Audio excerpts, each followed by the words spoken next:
Je pense qu'au début, c'était plutôt des réactions qui ont émané d'une capitalisation d'expérience et d'une décision et de décisions très réfléchies et très agiles des cellules de crise qui ont été lancées.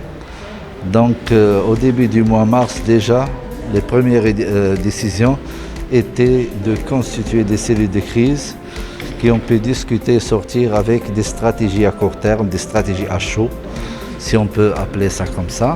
Et toutes les décisions qui ont été prises ont pu, il faut le dire, ont pu répondre aux besoins, aux contraintes, aux risques qui ont été recensés à l'époque.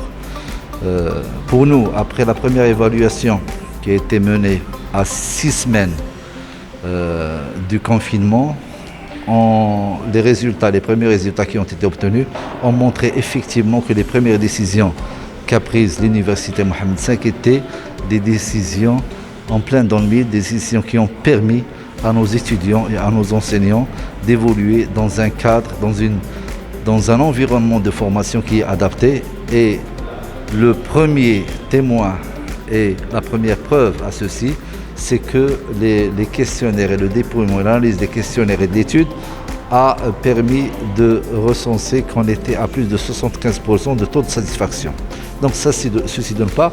D'autre part, d'autres mesures étaient prises en même temps pour tout ce qui est préservation du niveau sanitaire et de la qualité de l'environnement sanitaire pour nous, que ce soit au niveau des ambiances des établissements et des facultés, et aussi au niveau d'autres structures, par exemple les résidences universitaires au départ. Donc, une cellule de crise, énormément de concertation, énormément de capitalisation par rapport à l'expérience, par rapport au vécu, par rapport aux spécificités de cette crise, par rapport aux innovations qui ont été intégrées pour pouvoir gérer cette crise. Je pense que aujourd'hui, ce type d'initiative pour lancer un colloque à l'international avec des échanges, avec une thématique de la sorte, c'est parmi les initiatives qu'on doit encourager pour essayer de sortir avec des stratégies et surtout des modèles adaptés pour que l'on puisse gérer et essayer de sortir de ce type de crise ou d'autres crises. L'essentiel, c'est que les modèles qui vont être adoptés à partir des discussions puissent nous aider à mener nos stratégies.